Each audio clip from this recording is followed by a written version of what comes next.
3인 3색의 정치 토론, 삼색 정치 토크. 토요일 아침 2시간 동안 생방송으로 함께하는 CBS 주말 뉴스쇼 3부는 정치 코너입니다. 3명의 서로 다른 시선으로 토론하는 시간이죠. 삼색 정치 토크. 오늘 출연자 소개해드립니다. 김지호 더불어민주당 대변인, 김종혁 국민의힘 전 최고위원, 이기인 개혁신당 사무총장 세 분 모셨습니다. 안녕하십니까? 안녕하세요. 네. 반갑습니다. 오늘 세 분 의상이 컬러가 좀 비슷하기도 하고요. 그렇죠.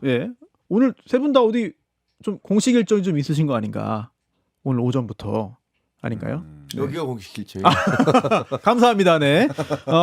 오늘 아침 첫 공식 일정으로 저희와 함께해 주셔서 감사하고요. 오늘 눈이 올 거기 때문에 네네. 저는 성남 전역을 돌아다니면서 눈을 치우고 눈을 치우고 그리고 또 성남 꽤 어떤 넓은데? 교통 관련해 가지고 어려움이 있는지 제가 한번 소셜 라이브로 낱낱이 제가 살펴보려고 합니다. 자, 김지호 대변인의 성남 탐방 오늘 예정돼 있다라는 말씀 드리고요. 성남 전역을 돌면서 눈을 어떻게 치워요? 그 넓은 성남을. 넓잖아요, 성남. 엄청 넓어요. 이제 상대방 정당에서 제설 잘 하는지 한번 검사해 보겠다는 거예요. 저도 치우고 저도 치우면서 그래. 치우면서 하시기를 당부드리고요. 네. 아니, 어제 저 밤늦게까지 재판 어떻게 되나 좀 지켜봤거든요. 내란 재판. 결국은 재판이 안 끝났습니다. 한 번 더 열기로 했고 그때 이제 종결되고 선고일이 정해지지 않을까라는 생각이 드는데 어제 재판에서도 좀 여러 가지 혼란과 논란들이 있었고 특히 김영현 전 장관 변호인들의 트집잡기로 보이는 여러 가지 언행들이 계속 이어졌습니다. 결국은 프로는 징징대지 않는다. 지기현 재판장의 약간 짜증 섞인 질책까지 나왔는데 세 분의 어제 재판 관전평 짧게 듣고 본격적인 주제로 넘어가 보죠. 김조 대변인 먼저 말씀해 주시겠습니다. 사법부가 이런 방식으로 소송 지휘를 그것도 범죄 혐의가 내란 수개입니다. 이런 방식으로 정말 봐주기식으로 침대 축구 하듯이 법정 필리버스터를 용인해도 되나 그런 생각이 들고요. 저희 어쨌든 민주당 지도부나 민주당원들은 어제 하루 종일 어떤 구형이 나올지 기대하고 있었는데 이게 너무 이해가 안 가고요. 저희가 실제로 법정에서 정말 판사들이 이런 방식으로 피고인들이나 원고를 대하나 한 번도 그런 부분을 본 적이 없습니다. 그러니까 어떻게 이런 판사를 국가 반역과 관련된 재판에 배정을 해서 이런 참사를 하나. 결국은 지기현 판사가 김용현의 그 아나 모임 변호사들한테 굴복 당한 게 아닌가 이런 생각이 들었습니다. 굉장히 좀 강한 어조로 말씀해 주셨고요. 네, 김종혁 전 최고위원 어떻게 보셨습니까? 지기현 판사의 재판 진행 상황에 대해서는 그 비판하지 않을 수가 없어요. 그러니까 사법부의 권위라든가 그 신성함 이런 것들 자체를 그냥 바닥으로 떨어뜨려 버렸다. 그리고 그 과정을 지켜보면서 아니 도대체 이게 무슨 시장 바닥도 아니고 이게 뭐 하는 거냐라는 생각을 저뿐만이 아니라 아마 대부분의 국민들이 하셨을 거라고 생각해요. 그리고 이 재판정도 무슨 정치판처럼 필리버스터를 하나 뭐 이런 생각도 들었어요. 그래서 이건 잘못된 거다.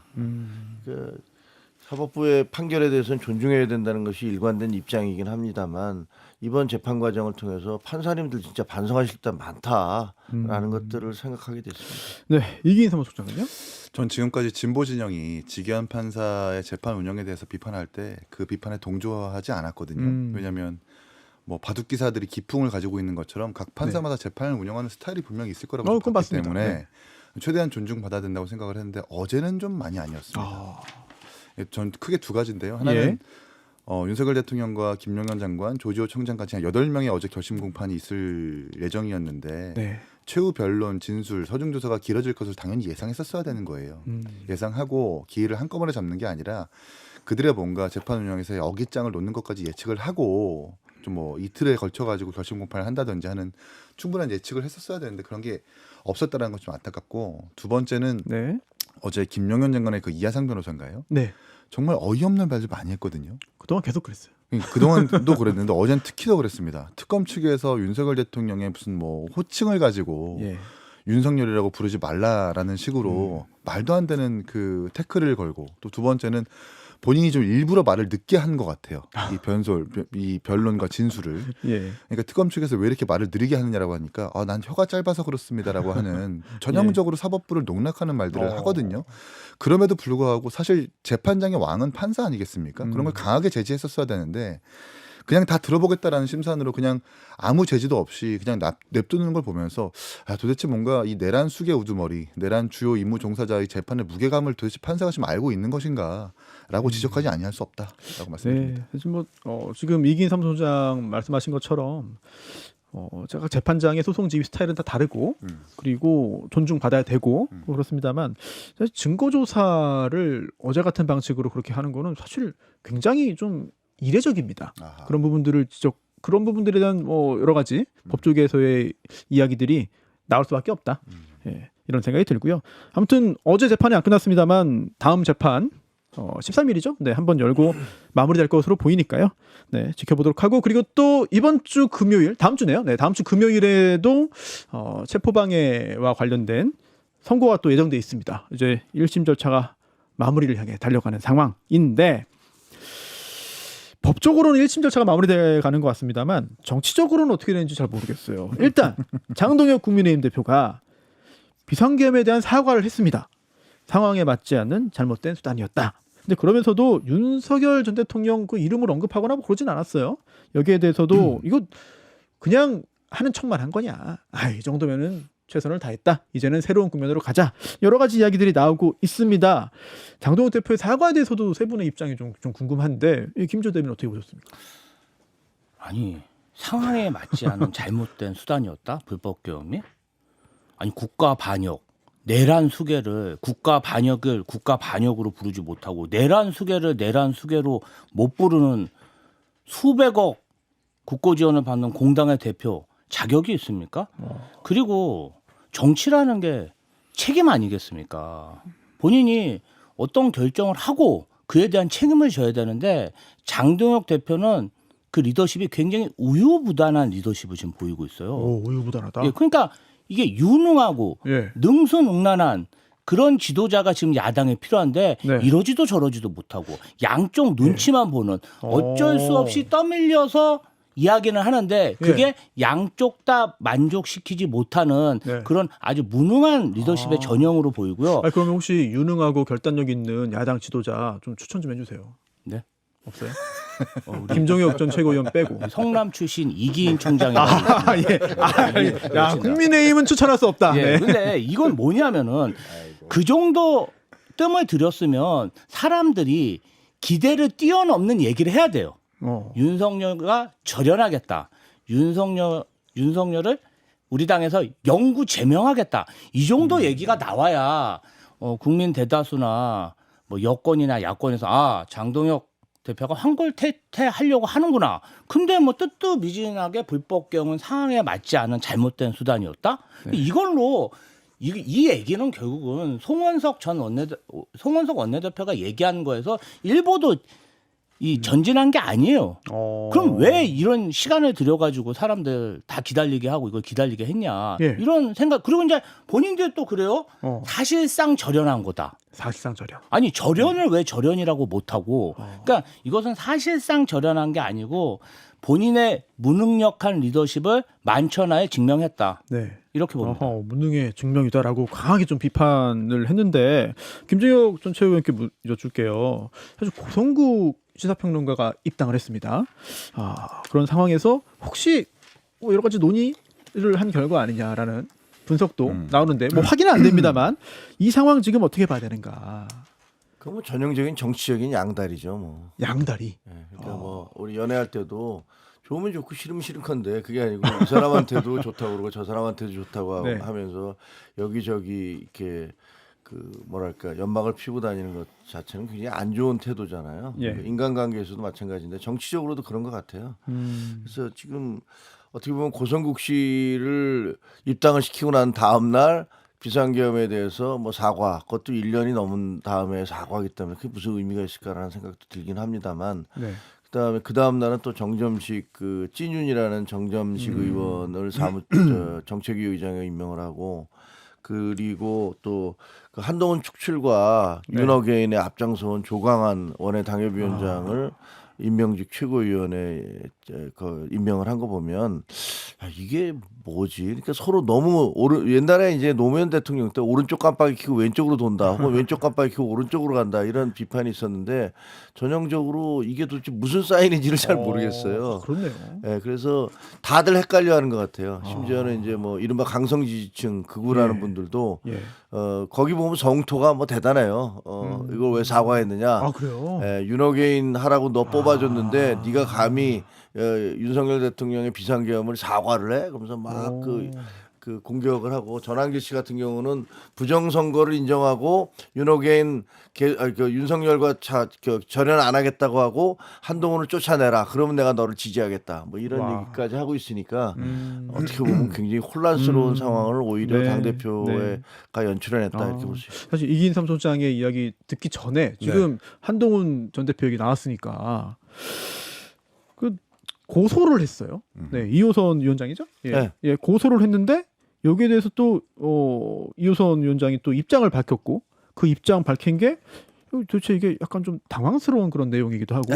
네, 요 국면 어떻게 보시는지 또 같은 당 얘기니까 김정일 전 최고위원이 요거 한번 좀 더 짚어주시고 이기인 사무총장 얘기 들어볼까요? 아니 이게 어떻게 된 거냐면 이렇게 그 동안에 그 이른바 그 강성 지지층들 그 윤어게인 세력이 뭐라고 그랬냐면 한동훈이 고소를 못 하잖아. 이게 허위 사실이라고 그래놓고 그래 고소를 못 하는 거 보면 그게 진짜 아니야라고서 방송 같은 데 나와서 여러 사람이 얘기를 했어요. 그 단계에 글 쓴 거 보니까 그거 동명이인 한동훈이냐 아니면 한동훈 전 대표냐 뭐 그 논란이었죠. 그것뿐만 아니라 가족들이 글 쓴 것도 가족들이 그 당원이 아니었거나 이미 탈당한 시점에 쓴 글들을 다 그 사람들이 쓴 걸로 올려놨기 때문에 이건 사실이 아니다라고 얘기를 했지만 고소해봐 고소도 못하면서 그게 사실이야? 사실 아니라고 얘기해?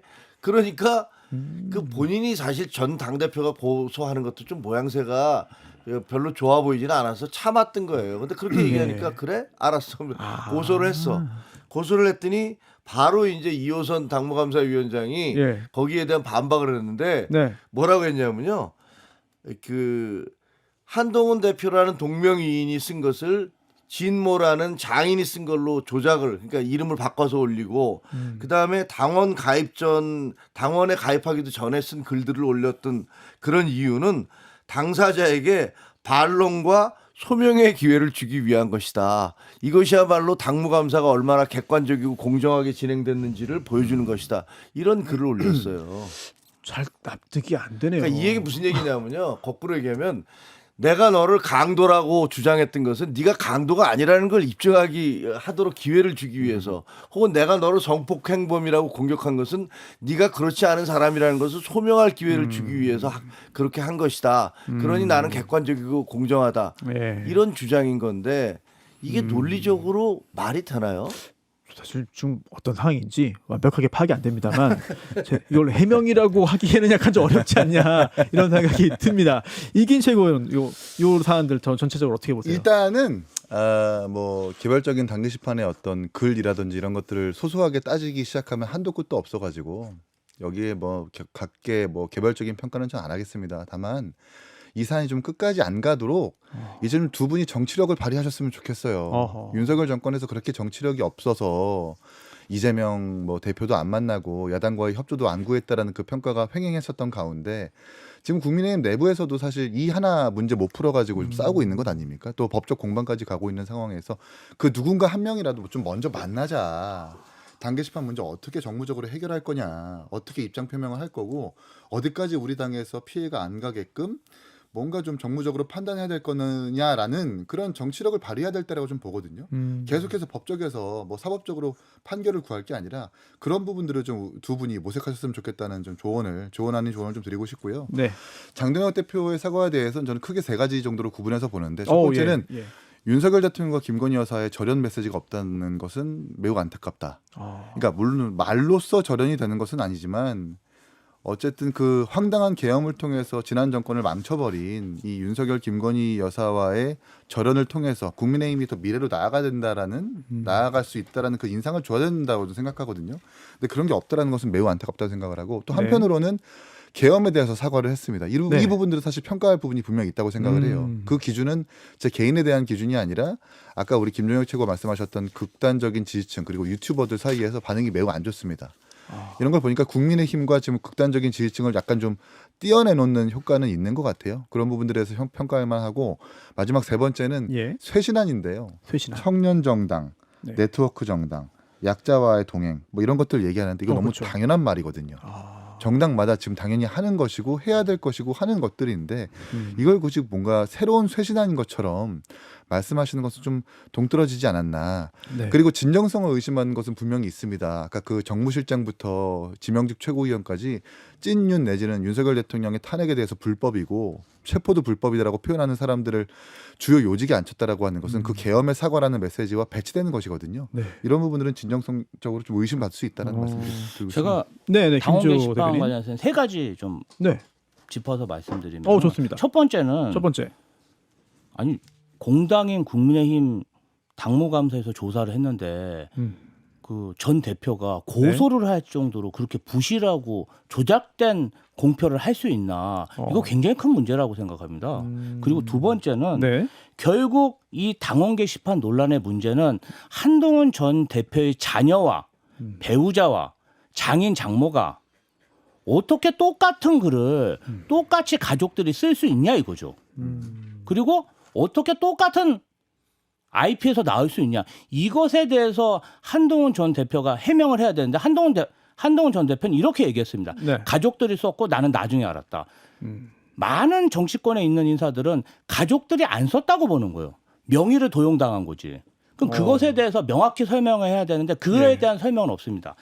세 번째는 장동혁 대표와 그 한동훈 전 대표의 관계가 지금 이제 그 말로 다 지금 표현이 돼요. 예. 장동혁 대표, 한동훈 대표하고 어떻게 연대할 거냐 물어보니까 당원과 무슨 연대냐? 당원으로 격화시켰어요. 한동훈 전 대표는 장동혁은 내 스텝이었다. 부하로 격화시켰어요. 야, 이게 좀 감정 싸움이 좀 있는 것 같아요. 한때는 굉장히 가깝지 않았습니까? 점점점 감정 싸움을 가는데 여기서 김민수 최고위원이 또 새로운 인물이 등장. 이순신도 선조의 스텝이었다. 그러면 장동혁이 이순신이라는 얘기인데 저는 이 표현에 뭔가 좀 오류가 있다고 생각합니다. 오류가 있다. 오류라기보다는 제가 제안을 하면은 예. 뭐 제가 그렇게 생각하는 건 아니지만 해주세요. 김민수 최고위원이 이렇게 했어야죠. 선조는 윤석열이고 네. 한동훈은 원균이고 내가 이순신이다. 이렇게 표현했으면 더 좀 본인한테 유리하지 않았을까 그런 생각이 듭니다. 예. 아무튼 뭐 김민수 최고위원까지 나왔어요. 간만에 아주 밝은 표정 보네요. 네. 한동훈 전 대표가 그 필리버스터 그러니까 장동혁 대표가 필리버스터를 했을 때 애쓰셨다. 맞아요. 그러면서 굉장히 칭찬을 했어요. 그거 한 지 얼마 지나지도 않았는데. 네, 사실. 그리고 저도 아이고 당 대표로서 맞아요. 막아야 되느라 그거 뭐 애쓰셨다 몸 갈아가면서 했으니까 예. 빨리 건강 회복하시길 바란다 이런 얘기들을 했어요. 그랬더니 그렇네요. 바로 다음에 나온 얘기가 저런 얘기들이에요. 뭐 당원하고 무슨 화합을 해. 그리고 그러니까 어떻게 보면 거기에 대한 이제 어떤 뭐 분노 같은 것들이 표현됐는지 모르겠지만 저는 저한테도 그런 얘기를 하더라고요. 야, 너 말이야. 그냥 미안하다고 그래. 네가 뭐 잘못 안 했다는 거 아는데 그냥 미안하다고 해라. 이렇게 저한테 얘기하는데 그 얘기를 들을 때마다 어떤 느낌이 드냐면요. 네. 지구가 돈다. 그러니까 지구가 도는 게 아니라 하늘이 돈다라고 네가 이실직고를 해라라고 저 중세 재판소에 끌려갔던 갈릴레이 같은 갈릴레오 같은 느낌이 들어요. 아니 민주정당에서 장 지도부 이렇게 가시면 안 됩니다라고 얘기를 비판을 했던 걸 가지고서 그게 잘못됐다고 내 스스로 사과를 한다면 그럼 앞으로는 칭송만 해야 됩니까? 이게 북한입니까? 북한에서는 김정은한테 칭송만 해야죠. 그리고 비판할 권한은 없죠. 그러면 우리 윤리위원장께서는 그 김건희 여사에 대해서 그렇게 칭송을 하셨는데 그 칭송한 것은 지금 많은 사람들이 국민들이 보기엔 말도 안 된다고 생각해요. 그럼 이런 분도 윤리위에 올려야 됩니까? 그러니까 칭송한 것을 윤리위에 올리지 않는다면 비판한 것도 윤리위에 올리면 안 되죠. 그러니까 이거는 제가 보기에는 말이 안 되는 얘기를 하고 있다라고 생각합니다. 네. 자, 우리가 국민의힘 얘기 자세히 좀 살펴봤고요. 근데 사실 오늘 국민의힘보다도 민주당 관련된 얘기가 더 뜨거울 수 있어요. 맞습니다. 예. 그리고 이해운 장관 후보자는 사실 민주당 얘기는 아니죠. 예. 전 국민의힘 소속 그리고 현재는 현 정권과 관련되어 있는 민주당 얘기죠. 그런가요? 네. 아무튼 이해운 보수 장관 엘리트 후보자. 정치인이에요. 네. 대통령이 임명했어요. 아니 원래 인기 있는 분들은 서로 우리 사람이라고 하는데 지금 이해운 장관 후보자는 서로 우리 편 아니라고 저쪽 사람이라고 이야기하는 상황이 지금도 확인되고 있습니다. 자, 왜 그런지 함께 살펴보겠는데 광고 듣고 돌아와서 민주당 얘기 본격적으로 살펴보겠습니다. 자, 국민의힘 얘기 살펴봤고요. 이제 민주당 관련된 얘기 해야 되는데 강선호 의원 둘러싼 이야기, 또 김병기 의원, 전 원내대표 둘러싼 이야기도 있습니다만, 이 이해훈 장관 후보자 이야기가 계속 쏟아져요. 그리고 충격적인 내용들이 너무 많습니다. 그래서 먼저 좀 살펴볼게요. 우선 굉장히 재테크에 나간 것 같습니다. 긍정적으로 표현을 하자면. 그런데 알고 보면 뭔가 꼼수, 위법, 탈법 또는 불법과 범죄 가능성도 배제할 수 없다. 지금 수사기관도 움직이지 않을 수 없는 상황으로 가는 것 같습니다. 게다가 계속 나오는 새로운 폭언 음성들. 좀 무서워요, 듣기가 이제는. 그리고 좀 불편하고 불쾌하기도 합니다. 저희 회사 직원이 그러더라고요. 그래도 우리 회사 대표는 저를 칭해서 대표는 저렇게는 안 한다. 저는 긍정적인 평가도 받긴 했습니다만 많은 사람들이 얘기를 하고 있습니다. 자, 우선 요거 민주당 쪽 얘기 좀 듣기보다 먼저 야당의 어떤 지적과 비판을 먼저 들어야 되지 않을까 싶은데 이긴 사무소장 먼저 좀 말씀해 주실까요? 너무 심각해요. 사실 이해훈 장관 지명자 같은 경우에는 버틸 수 있습니까? 버틸 것 같아요. 왜냐하면 청문회 가요? 청문회 갑니다. 왜냐하면 정청래 대표가 김어준 씨 방송 나와서 이재명 대통령을 믿는다면 이해훈도 믿어라 라고 말씀을 사실상 지령을 내렸어요. 거기다가 뭐라고 했냐면 또 김어준 씨는 입장이 중요하냐? 아니자 사실이 중요하냐? 입장이 중요하다. 비를 함께 맞겠다. 비를 함께 맞겠다. 이재명의 마음이 중요하다. 항상 힘들 때는 감성적으로 가요. 그러니까요. 네, 사실상 초감성적입니다, 지금. 사실이나 내지는 뭐 시중에 나와 있는 논리와 논구가 중요한 게 아니라 이재명 대통령의 마음이 중요하대요. 그러니까 이재명 대통령이 그렇게 정했으니까 우리는 이런 허물을 발견했다 하더라도 덮어주자는 것을 공식적으로 지금 천명했다고 좀 보거든요. 그러면 덮일까요? 아니 덮이지 않죠. 여론은 당연히 덮이지 않을 거고 민심도 아마 더 불이 붙을 겁니다. 그런데 이렇게 무리하게 지금 계속 두둔하겠다는 거잖아요. 저는 결국 청문회는 갈 거지만 강선우 장관 지명자처럼 청문회는 간다 하더라도 대통령의 고심이 분명히 깊어질 거다. 아니 재산 증식도 그렇고 보좌진 갑질도 그렇고 대단히 심각한 거잖아요. 그리고 이번에 그 논란이 됐었던 우리 천하람 개혁신당 대표가 발견했다고 하는 그 레미안 원펜타스 청약 과정에서 대단히 심각하잖아요. 분양가 상한제를 그렇게 비판했었던 사람이 분양가 상한제를 받는 원펜타스 37억짜리 분양을 사실상 결혼까지 한 사람을 위장 미혼으로 이렇게 위장해버리고 아들을 이 분양을 받았다는 것 아닙니까? 보니까 죄질이 매우 안 좋아요. 그러니까 전입신고 우리가 보통 이사를 가면 전입신고를 하지 않습니까? 확정일자를 받고 확정일자를 받는다는 건 뭐 고작 600원밖에 안 들고 집주인의 동의도 안 받고 그리고 대항력이 생긴다라는 거. 만약에 이 집이 경매로 넘어갔을 때 내 돈을 돌려받을 수 있는 권리를 만들기 위해서 전입일자 이렇게 그 전입신고하고 확정일자 받잖아요.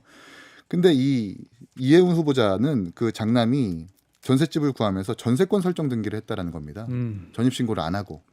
전세권 설정 등기 잘 아시겠지만 전세 가격이 올라가면 올라갈수록 그 등록 비용이 수백만 원에 달하고 또 무엇보다 집주인한테 동의를 받아야 되는 번거로움이 있어요. 잘 쓰이질 않아요. 잘 쓰이지 않습니다. 이례적인 거예요. 그러니까 내 전세금은 지키고 싶은데 전입신고는 하기 싫어요.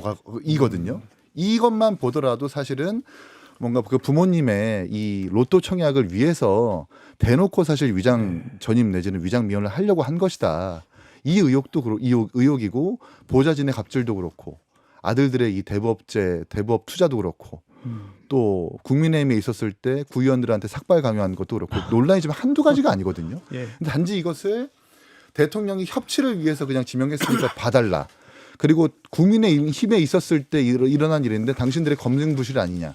사실 그렇게 따진다면 김병기 대표의 그 동작구 의원들한테 받은 돈 내지는 강선우 의원의 그 검증도 안 된 부분 아닙니까? 똑같은 논리대로라면.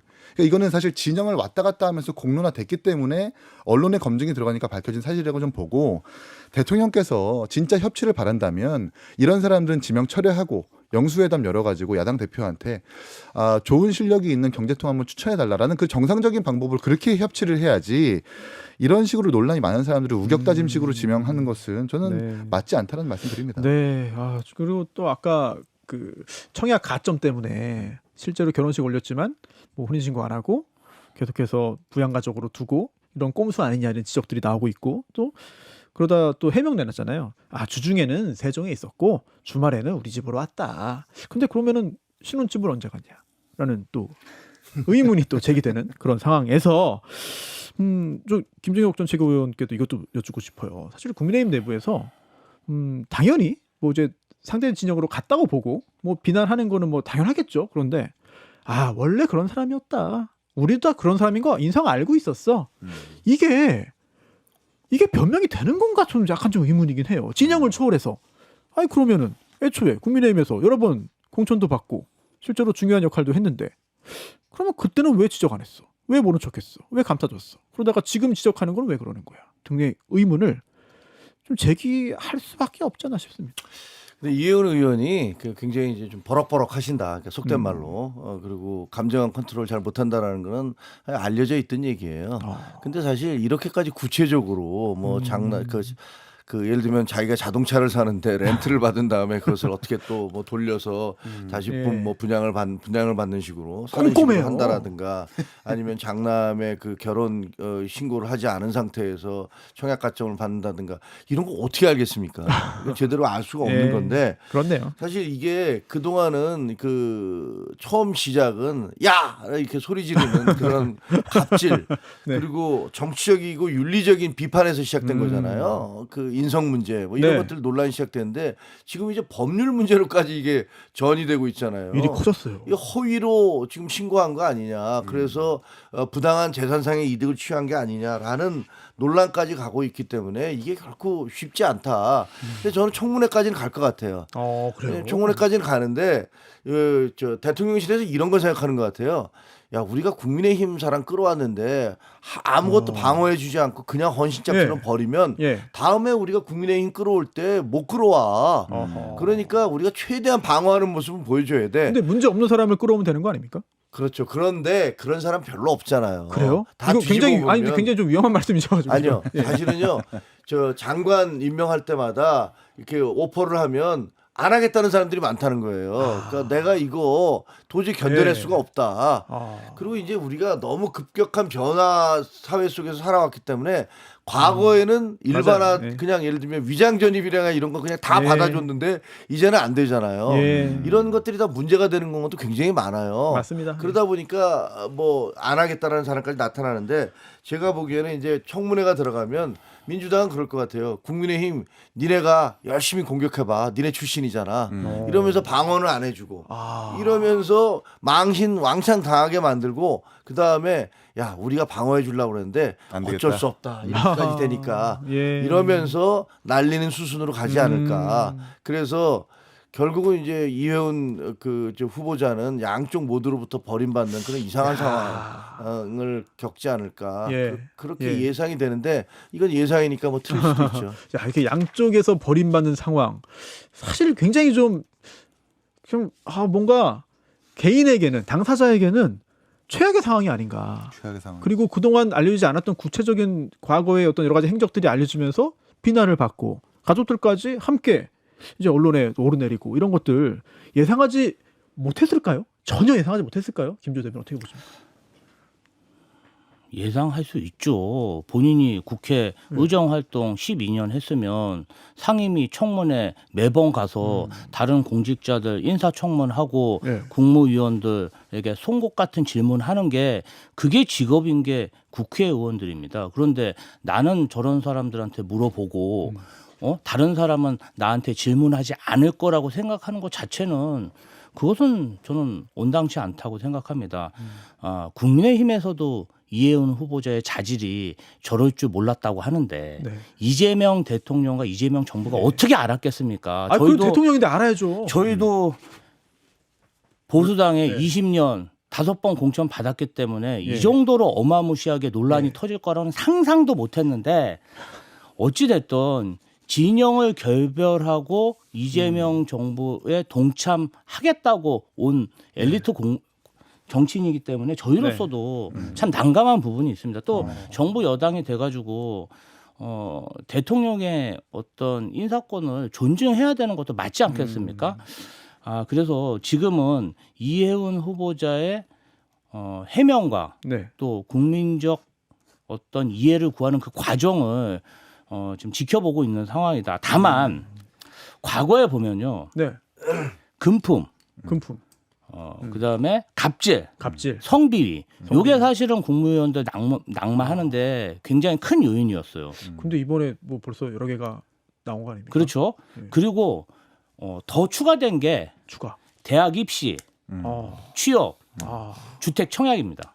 근데 사실은 이게 좀 점점 확대되고 있는데 우리 사회에서 이 6가지, 예.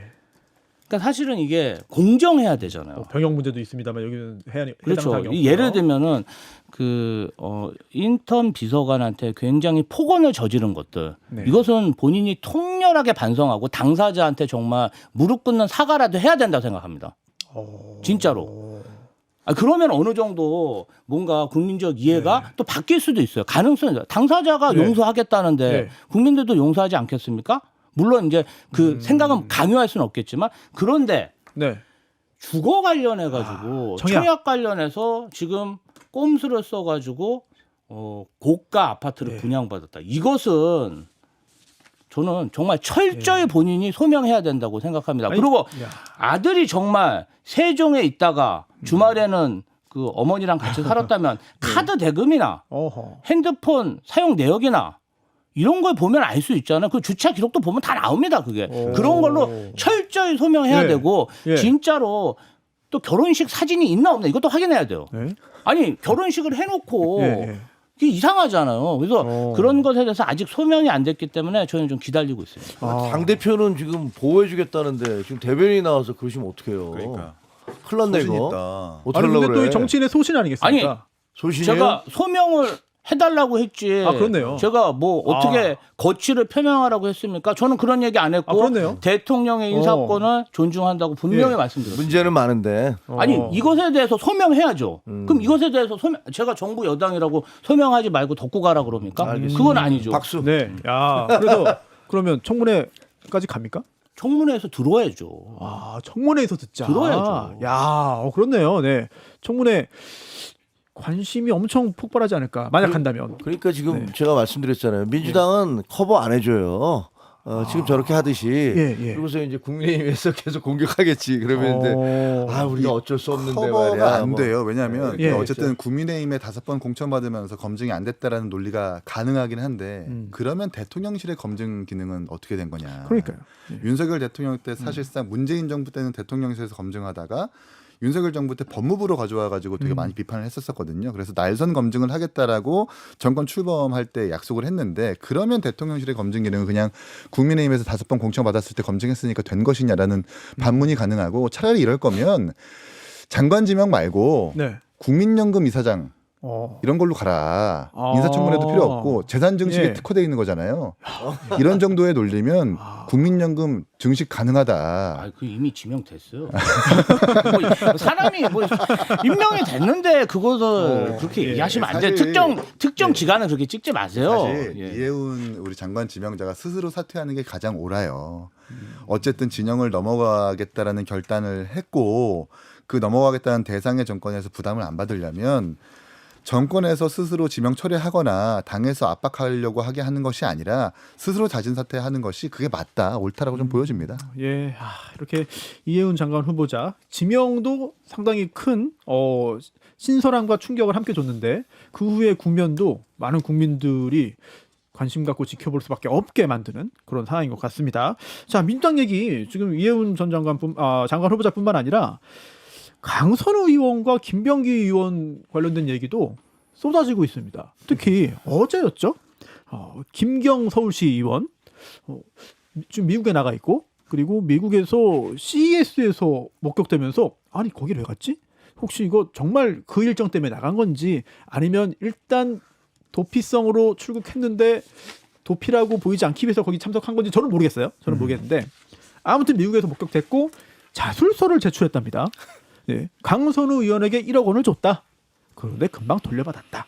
라는 내용의 자술서를 제출했고 우리나라 돌아서 조사받겠다고 입장을 밝혔다는 소식이 어제 늦게 전해졌는데 자 이거는 강선우 의원 얘기랑 좀 달라요. 강선우 의원은 내가 받은 게 아니라 보좌진이 받았다. 근데 그것도 돌려줬다라는 주장이잖아요. 누구 말이라 하는지 모르겠습니다만 민주당 입장에서 굉장히 좀 난감할 것 같거든요.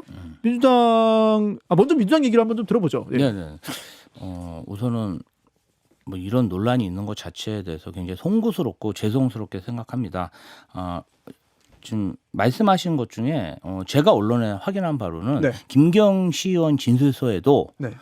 강선우 측 그래서 그래서 강선우 의원의 전 보좌관에게 금품을 줬고 돌려받았다. 그래서 뭐 강선우 의원과 진술이 다른 건 아닌 것 같습니다. 그래요? 그리고 굉장히 중요한 부분이에요. 이거. 예. 그리고 본인이 이런 중차대한 범죄 의혹을 받고 있는데 출국을 한다는 것 자체가 정치인으로서 정말 자질이 없다고 생각합니다. 그런데 월요일 새벽에 네. 돌아온다는 또 보도가 있습니다. 그래서 빨리 돌아와서 경찰 수사에 적극적으로 협조해야 된다 이런 생각이 들고요.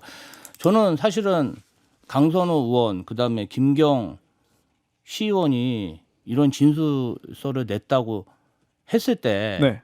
너무 황당했습니다. 황당했어요? 사실은 막 이렇게 공천 관련해서 돈을 주고받는다는 게 정말 뭐 예전에 20년, 30년 전 일인 줄 알았지 현재도 이런 일이 진행되는지 꿈도 못 꿨고요. 예. 강선우 의원 같은 경우는 사실 대체적으로 젊은 정치인이고 그리고 이재명 정부에서 장관 후보자로 지명까지 받은 분인데 네. 어떻게 이런 행위를 했나 너무 좀 가슴이 아프고 이 부분 관련해서는 저희가 정말 통렬히 반성하고 앞으로 이런 일이 발생하지 않도록 예. 일벌백계 해야겠다 그런 생각이 들었습니다. 그 민주당이요.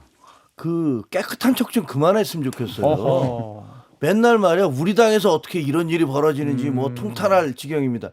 강선우 지금 1억 지금 받고서 공천 줬던 게 드러나고 있지 않습니까? 그리고 그걸 얘기했던 김병기 원내대표는 아니 국회 구의회 부의장 카드를 가져다가 업무 추진비 쓰라고 준 카드를 그걸 가지고 자기 부인한테 줘서 쓰게 하고 그다음에 그 공천 헌금을 갖다 뭐 1,000만 원, 3,000만 원 받았다 돌려줬느니 이런 일이 벌어지고 있는데 무슨 민주당은 뭐 이런 일이 벌어지는 일을 있을 수 수십 년 전에 있었던 일인데 이런 게 우리 당에서 벌어진 게 부끄럽다. 아니 그게 말이 되는 얘기입니까? 아니 제가 받은 건 아니니까요. 귀당의 원내대표가 하신 일이에요. 그리고 귀당의 상당한 강선우 의원 얼마나 애지중지했습니까? 그런 분이 하신 얘기예요. 근데 뭐 마치 말이야 다른 사람들이 그렇게 이렇게 영혼 없는 얘기 하시면 안 돼요. 부끄럽다고 말씀드렸습니다. 이거 김경 씨요. 네. 김경시 의원. 이거 완전히 도피한 거잖아요. 도피해서 미국에 가서 거기서 입 맞춘 거 아닌가요? 그렇게밖에 볼 수 없잖아요. 가서 전화 안 줬다는 사람이 가서 나눈 얘기가 자술서에서는 강선우 의원이 했던 얘기하고 딱 똑같이 얘기를 해서 자술서를 냈잖아요. 아니 지금 전 국민을 상대로 전 국민을 바보로 보는 무슨 코미디 하십니까? 뭐 이런 일들을 하면서 우리 당이 뭐 이런 일이 있을지 몰랐다라고 얘기하는 건 제발 국민들 좀 그만 속이세요. 그리고 옛날에 조국 장관도 민주당 출신 아니었습니까? 다 그렇게 해갖고 국민들 그 염장 지르고 억장 무너지게 해놓고서 그렇게 깨끗한 척을 하세요. 당이. 지금 깨끗한 척 하지 말아라. 예, 위선이다. 이런 지적 사실 굉장히 좀 최근 제기되고 있는 어떤 뼈아픈 그런 지적들이 아닌가라는 생각이 드는데요.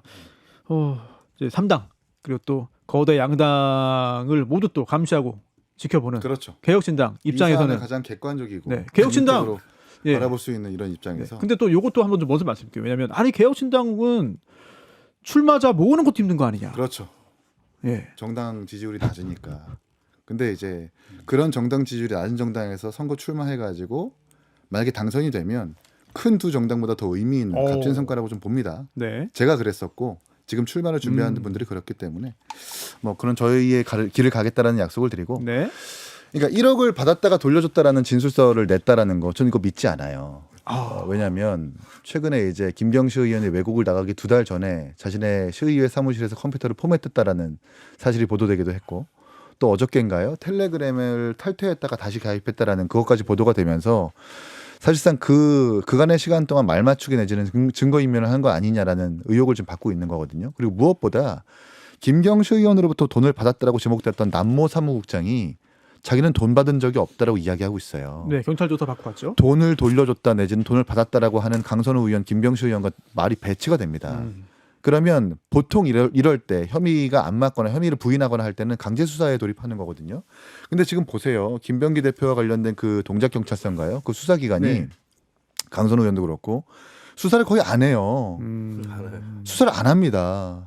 뭐 강선우 의원 건과 지금 좀 혼재돼서 말씀드리는 부분도 있지만 네. 이런 일들이 불거졌었을 때 내사를 어떻게 했는지 모르겠지만 내사도 안 한 것으로 좀 보여지고 또 무엇보다 업무 추진비 사태 때도 CCTV 하나 안 보고 그냥 수사 종결했다는 건 아닙니까? 이런데 어떻게 수사기관을 믿을 수 있겠어요? 그러니까 이 출국할 때까지 입건이 돼가지고 출국할 때까지 강제 수사를 안 한 만큼 이런 부분이야말로 정말 국회에서 어떤 여야 협의를 통해서 특검 정도의 어떤 권위 있는 수사가 필요한 것 아니냐라는 주장을 하고 싶습니다. 수사 제가 잠깐만 말씀드리면 수사를 하려면요 그 1억 원의 행방을 찾아야 돼요. 1억 원이 어디로 갔는지.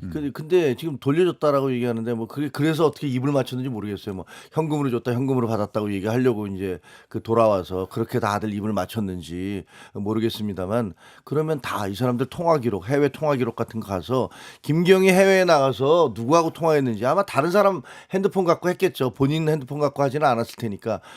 이거 지금 나오는 걸 보면 그냥 수사관들이 보기에는 아 해외 도피해서 서로들 다 입을 맞췄구나라는 생각밖에 안 든다고요. 그러니까 이분들의 계좌를 까서 그 계좌를 압수수색을 해서 네. 어떤 돈이 어떻게 흘러갔는지 돈의 흐름을 찾아봐야 돼요. 그리고 강선우 씨가 받았다는 그 1억 원이 실제로 다시 돌려진 게 아니라 다른 사람들한테 갔을 가능성이 꽤 있잖아요. 단수공천을 해준 대가로 어떤 다른 사람들에게 인사치레를 하거나 했을 가능성이 있어요. 근데 만약에 이게 밝혀지면 민주당은 정말 입이 10개라도 할 말이 없겠죠. 그 도덕성도 폭망할 것이고. 그러니까 제대로 안 하는 것 같아. 그 경찰이 제대로 안 하는 것 같아요. 예. 그래서 특검을 해야 된다. 이런 특검. 얘기를 하고 있는 거죠. 특검 얘기 민주당 내에서도 이제 조금씩 이제 나오기 시작한 거 아닙니까? 네. 글쎄요. 어제부터 아직까지 조금씩 나오는 것 같은데요. 특검 얘기는 뭐 개인 입장이지만. 야당 쪽에서 들었지 저희 당에서는 제가 듣지는 못했고 지금 이제 경찰에서 그러한 어떤 금융 계좌라든지 제가 통신 조회 관련해서는 영장을 청구한 것으로 그렇게 알고 있고 그다음에 전직 보좌관도 돈은 안 받았다고 하는데 쇼핑백으로 추정되는 거는 받았다. 뭔지는 모르겠다. 뭐 그렇게 진술한 걸로 제가 언론에서 확인한 바가 있습니다. 그래서 이 부분 관련해서는 우선은 어떤 다른 특별한 수사 관련체가 있을 수도 있겠지만 향후에 지금 시기가 굉장히 중요한 거 아니겠습니까? 빨리 요 내용이 진상이 알려지려면 초동 수사가 또 중요합니다. 그런 의미에서 경찰에서 좀 빨리 움직여야 된다. 그리고 이제 누가 봐도 김경 시의원이 이렇게 출국하는 이 모습은 국민들이나 언론에 지탄받을 일이 아니겠습니까? 그래서 실기한 부분이 있기 때문에 초동 수사를 빨리 해서 증거를 확보하고 진술도 빨리 받아내는 게 중요하다. 그렇게 보입니다. 네. 어제였네요. 네. 진성준 민주당 의원이 이제 원내대표 출마했죠. 근데 방송에서 수사 미진하면 특검 도입할 수 있다. 뭐 그런 입장 어제 밝혔는데 물론 뭐 개인의 입장이지 당의 뭐 공적인 입장은 아닌 상황. 앞으로 이게 이런 의견이 뭐 더 확산될지 아니면 그냥 개인의 한 명의 의견으로 사라질지는 지켜봐야 될 것 같고요. 시간이 벌써 다 됐어요. 네. 오늘 뭐 눈이 내리기보다는 비가 올 것 같습니다. 오후에 날이 그래도 춥진 않아가지고. 예. 네. 눈 잘 치우시고요. 눈 내리면 네, 김주호 대변인께서. 잘 치워야죠. 네, 잘 치우시고. 비 오면 어떻게 할까요? 카메라만 찍지 말고 눈도 치워요. 알겠습니다.